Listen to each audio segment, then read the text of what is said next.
दोस्तों नमस्कार। आपको याद होगा कि सुप्रीम कोर्ट ने एक ऑर्डर पास किया था तमिलनाडु सरकार की एप्लीकेशन पर, जब सुप्रीम कोर्ट ने कहा था कि गवर्नर को अपना फैसला 30 दिन में सुनाना होगा जब भी उनके पास कोई बिल आता है। और अगर बिल वापस जाता है, उसका जो प्रक्रिया है, पूरी प्रक्रिया को, चाहे वो राष्ट्रपति महोदय के पास भी बिल जाएगा, ये पूरी प्रक्रिया 90 दिन में पूरी करनी होगी। इस बात को लेकर काफी विवाद हुआ था कि क्या सुप्रीम कोर्ट राष्ट्रपति को आदेश दे सकते हैं? क्या सुप्रीम कोर्ट गवर्नर के काम करने में दखल दे सकते हैं? उसके बाद जिस तरह से राजनीतिक गलियारों में विवाद हुआ, मीडिया में विवाद हुआ, वो अब पहुंच गया है वापस राष्ट्रपति के द्वारा सुप्रीम कोर्ट में। बड़ा इंटरेस्टिंग डेवलपमेंट है, क्योंकि राष्ट्रपति महोदय ने 14 सवाल पूछे हैं सुप्रीम कोर्ट से संविधान की व्याख्या को लेकर। अब सवाल इस बात का है कि राष्ट्रपति ने ये 14 सवाल क्यों पूछे हैं, ये समझना भी बहुत जरूरी है। और ये 14 सवाल क्या हैं, इनके मायने क्या हैं और संविधान में इनका क्या प्रोविजन है, आज हम इसकी चर्चा करेंगे। इसलिए आपसे निवेदन है कि वीडियो को अंत तक देखिएगा। बहुत सारी चीजें हैं जो मैं आपके सामने रखने वाला हूं। बड़ा इंटरेस्टिंग डेवलपमेंट है और देश के हर नागरिक को यह जानना चाहिए कि किस तरह से व्याख्या जो है संविधान की वो की जाती है। इसलिए दोस्तों, इस वीडियो को शेयर करिए, इस चैनल को सब्सक्राइब करिए, क्योंकि इस तरह की जो डिटेल्ड एनालिसिस है, मुझे नहीं लगता आपको कहीं और विद एविडेंस, विद डॉक्यूमेंट सुनने को या देखने को मिलेगी।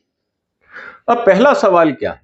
पहला सवाल राष्ट्रपति महोदया ने कहा है कि what are the constitutional choices available to a governor under article 200 upon receiving a bill. विधेयक पास होने पर अनुच्छेद 200 के तहत राज्यपाल के पास कौन से संवैधानिक विकल्प उपलब्ध हैं? सवाल ये है। तो सबसे पहले हमें जानना चाहिए कि जो संविधान है, आर्टिकल 200, वो क्या बोलता है, उसको पहले हम देख लेते हैं। Action to bills under article 200, जो संविधान में आर्टिकल 200 है, वो है कि जब भी बिल राज्यपाल के पास आएगा विधानसभा से पास होके, क्योंकि कानून ये कहता है जब तक राज्यपाल उसके हस्ताक्षर नहीं करेंगे तब तक वो जो बिल है वो एक्ट नहीं बनता, जो विधेयक है वो कानून नहीं बनता। इस बात को हमें समझना होगा। सो गवर्नर के पास ऑप्शन क्या है, सवाल ये पूछा गया। Upon presentation of a bill the governor shall either grant assent, assent देंगे मतलब कि वो कहेंगे ठीक है, आपने जो बिल भेजा उनको मैं अनुमोदन देता हूं, अनुमति देता हूं। विद होल्ड एसेंट, उसको वो कहेंगे नहीं, मुझे ठीक नहीं लग रहा, वो अपने पास रख लेंगे। And reserve the bill for the president's consideration. अब तीसरा ऑप्शन ये है कि वो राष्ट्रपति महोदय को किसी कंसेंट के लिए भेजेंगे कि आप इसमें हर को राय दीजिए, गाइडेंस दीजिए। अब स्थिति क्या है? Return for reconsideration, the governor may return a non money bill for reconsideration upon the recommendation for amendments. अब सवाल इस बात का है कि जब भी बिल आता है, आपने उसको देखा, उसमें आपने अनुमोदन कर दिया, कानून बन गया। अगर राज्यपाल महोदय को ये लगता है कि नहीं, इसमें संशोधन करना है, किसी चीज की कमी है, तो वो अपना रिकमेंडेशन या सजेशन देते हैं, वापस कैबिनेट को भेजते हैं कि आप इसको दोबारा देखिए, चर्चा करिए और फिर वापस आइए। तो ये है दूसरी प्रक्रिया। If a bill is repassed by the legislature with or without modification, the governor is obliged to grant assent to it. अगर मान लीजिए आपने बिल भेजा वैसे गवर्नर वापस, विधानसभा या कैबिनेट ने कहा कि नहीं, हम इसमें कोई चेंज नहीं चाहते हैं, वापस वो राज्यपाल महोदय के पास आ गया। राज्यपाल महोदय के पास कोई ऑप्शन नहीं है कि आप इसको रख लें, आपको फिर साइन करना ही पड़ेगा। हाँ, एक स्थिति में जो बिल है वो भेजा जाएगा प्रेसिडेंट साहब के पास, जब ये लगेगा कि जो बिल पास किया गया है उससे हाई कोर्ट की जो पावर्स हैं वो कम हो रही हैं या उसके काम करने में कोई दखलंदाजी हो रही है, उसी कंडीशन में वो बिल को भेजा जाएगा प्रेसिडेंट साहब के पास। अब यहाँ पे स्थिति क्या है दोस्तों? यहां विवाद इसलिए बना कि जब वो बिल राज्यपाल महोदय के पास आए, उन्होंने उनको अप्रूव नहीं किया। तमिलनाडु सरकार आई सुप्रीम कोर्ट, सुप्रीम कोर्ट ने कहा बहुत समय हो गया, अब हम और इंतजार नहीं करेंगे, और उन्होंने आदेश दे दिया, सुप्रीम कोर्ट ने राज्य सरकार को, कि आप इसको कानून मान लीजिए और आगे की कार्रवाई करिए। बगैर गवर्नर के सिग्नेचर के शायद हिंदुस्तान में पहली बार इस तरह का कोई कानून बना होगा जो विधानसभा से पास हुआ, कानून बना लेकिन गवर्नर के साइन नहीं। यहां पे क्या सुप्रीम कोर्ट ने अपने आप को गवर्नर का अल्टरनेट बना दिया? क्योंकि अभी एक प्रेसिडेंस बन जाएगा। इस बात को आपको समझना होगा। सुप्रीम कोर्ट का निर्णय है, तो मान लीजिए कभी और ऐसी स्थितियां उत्पन्न होती हैं तो फिर लोग ये कहेंगे कि सब जब पहले हुआ था तो अब सुप्रीम कोर्ट क्यों नहीं उसको आगे बढ़ा रहा है। तो ये बात काफी खतरनाक हो जाती है संवैधानिक दृष्टि से।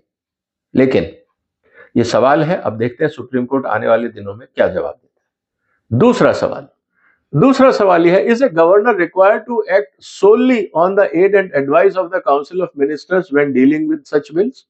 क्या राज्यपाल को ऐसे विधेयकों पर विचार करते समय केवल मंत्री परिषद की सहायता और सलाह पर कार्य करना आवश्यक है? क्योंकि यह अक्सर कहा जाता है कि governor can take the input, जिसको ये बोलते हैं एड एंड एडवाइस, कि आप मंत्रिमंडल से, राष्ट्रपति महोदय के लिए भी ये है कि वो भी मंत्रिमंडल से सलाह करके निर्णय लेंगे। क्या हर मुद्दे पर सलाह लेना जरूरी है? क्या विवेक अपना राष्ट्रपति और जो राज्यपाल महोदय हैं वो अपने विवेक का इस्तेमाल नहीं कर सकते? अपना एक्सपीरियंस, अपने एक्सपर्टाइज का इस्तेमाल नहीं कर सकते? ये सवाल पूछा है सुप्रीम कोर्ट से कि क्या हर बार वही करना होगा जो मंत्रिमंडल कहेगा? तो फिर राष्ट्रपति तो रबर स्टैंप बन गया, गवर्नर तो रबर स्टैंप हो गया, फिर आपको जरूरत ही क्या है? ये एक बहुत बड़ा मुद्दा आने वाले दिनों में उठेगा। इसके बाद, can governor's discretion under article 200 be subject to judicial scrutiny? क्या अनुच्छेद 200 के तहत राज्यपाल के विवेकाधिकार की न्यायिक जांच की जा सकती है? संविधान यह बोलता है कि राष्ट्रपति और गवर्नर के डिसीजन को कोर्ट में चैलेंज नहीं किया जा सकता। यह संवैधानिक प्राविधान है, मैं इसकी चर्चा आपको दिखाता हूं। तो ऐसी स्थिति में जब उन्होंने कहा कि अगर गवर्नर या राष्ट्रपति महोदय बिल पास करने में टाइम लगाते हैं तो there will be judicial scrutiny, क्या यह संभव है, पॉसिबल है? संविधान क्या कहता है, पहले हम इसको समझ लेते हैं। इसका मतलब है, अगला सवाल, आर्टिकल 361 जिसकी चर्चा मैं भी करूंगा, completely shield A governors decision under article 200 from court review. क्या अनुच्छेद 361 राज्यपाल के अनुच्छेद 200 के तहत निर्णयों को न्यायालय की समीक्षा से पूरी तरह सुरक्षित रखता है? क्योंकि 361 क्या बोलता है दोस्तों, ये बड़ा इंटरेस्टिंग पॉइंट है, इसको देखते हैं। The president and the governor or Rajya Pramukh of a state shall not be answerable to any court for exercise and performance of the power and duties of his office or for any act done or purportedly to be done by him in the exercise and performance of those powers and duties. संविधान का article 361 ये बोलता है कि कोई भी court, बहुत clearly लिखा हुआ है, governor president shall not be answerable to any court for the exercise and performance of the powers. अब गवर्नर साहब और राष्ट्रपति महोदय को ये पावर दी गई है कि आप डिसीजन ले। उन्होंने डिसीजन लिया, लेकिन तमिलनाडु के केस में सुप्रीम कोर्ट ने कहा कि हम जुडिशियल रिव्यू करेंगे। क्या संविधान इसकी इजाजत देता है? क्या संविधान का उल्लंघन नहीं हुआ है? विवाद इसी बात को लेके है कि क्या जुडिशरी ओवररीच है, क्या जुडिशरी इंटरफियर कर रही है, क्या जुडिशरी कॉन्स्टिट्यूशन के बाहर जा रही है, क्या जुडिशरी सुपर पार्लियामेंट का रोल अदा कर रही है? ये सवाल इस समय पॉलिटिकल गलियारों में चल रहे हैं, जिसका जवाब राष्ट्रपति महोदय ने सुप्रीम कोर्ट से मांगा है। पांचवा सवाल, in the absence of express timelines in the constitution can the judiciary impose time limits on governor for acting on bills? संविधान में स्पष्ट सीमा के अभाव में क्या न्यायपालिका राज्यपालों पर विधेयक पर काम करने के लिए समय सीमा लगा सकती है? अब सरकार को यह कहा, सुप्रीम कोर्ट ने यह कहा है गवर्नर साहब को कि आप 30 दिन में, 60 दिन में या मैक्सिमम 90 दिन में जवाब दीजिए। उन्होंने टाइमलाइन फिक्स कर दी। संविधान में ऐसा कहीं नहीं। अब सवाल यह उठता है कि क्या यह कॉन्स्टिट्यूशनल अमेंडमेंट कर दिया है क्या सुप्रीम कोर्ट ने? क्योंकि कहीं पे यह नहीं लिखा है कि इन ए फिक्स्ड टेन्योर, सिर्फ यह लिखा है एज सुन एज पॉसिबल। अब एज सुन एज एक बहुत वाइड टर्म है, बहुत वेग टर्म है। अगर ये लिखा होता कि इन ए फिक्स टर्म और वो फिक्स टर्म डिफाइंड नहीं है, तो शायद सुप्रीम कोर्ट ये कह सकता कि फिक्स का मतलब है 30 डेज, 80 डेज, 90 डेज, 100 डेज, कुछ भी हो सकता था। लेकिन ऐसा परिभाषा नहीं है। परिभाषा ये बोलती है एज सुन एज पॉसिबल। अब बहुत सारी परिस्थितियां हैं जिनको देखकर बिल पे साइन नहीं किए गए होंगे। आप उसको राजनीतिक बोल सकते हैं, आर्थिक भी बोल सकते हैं, सामरिक भी बोल सकते हैं, सोशल भी बोल सकते हैं, कुछ भी बोल सकते हैं। ऐसी स्थिति के अंदर क्या सुप्रीम कोर्ट ये डायरेक्ट कर सकता है संविधान में जो चीज नहीं लिखी है कि आप करिए, और इतने टाइम में करिए, जबकि संविधान खामोश है इस मुद्दे पर? ये एक विवाद का मुद्दा है, इसीलिए राष्ट्रपति महोदय ने सवाल पूछा है। सेम जो प्रोविजन है, can the president discretion under article 201 भी जुडिशियल रिव्यू, जैसा 200 में, आर्टिकल 200 में था राज्यपाल के लिए, सेम प्रावधान है 201 में राष्ट्रपति महोदय के लिए। कल को राष्ट्रपति महोदय ने कोई निर्णय लिया, क्या सुप्रीम कोर्ट ये कहेगा कि हम राष्ट्रपति के डिसीजन को रिव्यू करेंगे? क्या ये अधिकार कोर्ट, संविधान ने कोर्ट को दिया है? आर्टिकल 361 कहता है नहीं दिया। तो फिर ये जो प्रावधान सुप्रीम कोर्ट ने लेके आए, इसका क्या औचित्य था, इसका क्या आधार है, यही विवाद का मुद्दा है। और इसीलिए पूछा गया राष्ट्रपति द्वारा कि आप कृपया बताएंगे कि ये आप जो कहना चाह रहे हैं उसका मतलब क्या है। When bill reserved for consideration, when a bill is reserved by a governor for the consideration of the president shall declare that either he assents the bill or he withholds assent thereof. जो bill आया राष्ट्रपति महोदय के पास, उन्होंने उस पर सहमति नहीं दी, उसको रोक लिया या वापस भेज दिया, ये सब चीजें उन्होंने कहा कि आपको ये सब करनी होंगी, अगर नहीं करते हैं तो जुडिशियल रिव्यू होगा। क्या ये संभव है? अब मुद्दा इस बात को लेकर आता है। सातवां सवाल यह है कि is the president bound by judicial prescription timelines in the absence of constitutional mandate?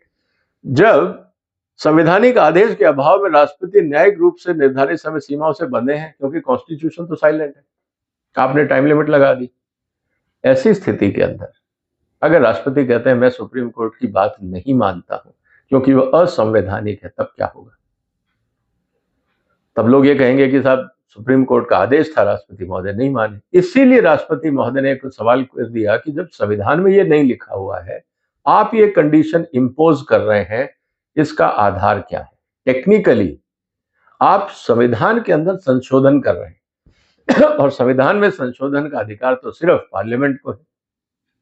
Constitutional amendment supreme court कैसे कर सकता है? ये अपने आप में एक विवाद का मुद्दा है। Must the president necessarily seek the Supreme Court's opinion under Article 143 when a bill is reserved by a governor? अब आर्टिकल 143 में यह कहा गया है, अगर आप उसको ध्यान से देखें, क्या राज्यपाल द्वारा विधेयक को सुरक्षित रखे जाने पर राष्ट्रपति के अनुच्छेद 143 के तहत सर्वोच्च न्यायालय की राय लेनी चाहिए। अब आर्टिकल 143 क्या बोलता है दोस्तों? Power of the president to consult the Supreme Court. अब कहने का यहां तात्पर्य यह है कि अगर किसी भी मुद्दे पर जो पब्लिक इंटरेस्ट का हो, किसी भी मुद्दे को लेकर अगर राष्ट्रपति महोदय चाहते हैं तो वो सुप्रीम कोर्ट की राय ले सकते हैं, और अगर नहीं चाहते तो कोई जबरदस्ती नहीं है। तो ये जब सवाल सामने आया तो इसका सवाल यह किया गया कि क्या हर बार जिस तरह से सुप्रीम कोर्ट ने अपनी उसमें व्याख्या कर दी कि आपको इतने दिन में जवाब देना होगा, नहीं हम आपका जुडिशियल रिव्यू करेंगे किसी भी डिसीजन का, क्या ये सुप्रीम कोर्ट का अधिकार है? क्या हर मुद्दे पर राष्ट्रपति को सुप्रीम कोर्ट से राय लेनी पड़ेगी? अगर ऐसा है तो फिर डेमोक्रेसी का क्या मतलब? फिर जो इंडिपेंडेंस ऑफ पावर है उसका क्या मतलब? कार्यपालिका न्यायपालिका अलग अलग है, लेकिन अगर हर डिसीजन में न्यायपालिका को घुसाना पड़ेगा तो फिर इंडिपेंडेंस कैसे रही? एनक्रोचमेंट ऑफ पावर नहीं हुई? कहने का मतलब ये है कि ये बात भी बहुत सेंसिटिव बन जाती है। अगला सवाल है, can courts intervene in decision of the governor और president before a bill becomes law? अब इस बात को ध्यान रखिए दोस्तों कि जो कोर्ट का काम है वो देश के कानूनों की व्याख्या करके न्याय देना है। कानूनों की व्याख्या करके। जब विधेयक है वो कानून नहीं है, जब तक राज्यपाल या राष्ट्रपति महोदय साइन नहीं करते वो एक्ट नहीं बनता। यहां पे तो एक्ट बना नहीं, अभी वो राज्यपाल साहब के पास पड़े थे बिल, सुप्रीम कोर्ट ने कह दिया कि आप इसको कानून बनाइए। राज्यपाल ने साइन नहीं किए, राज्य सरकार ने उसको कानून के रूप में घोषित कर दिया। अब सवाल इस बात का है कि अब उसका रिव्यू कौन करेगा।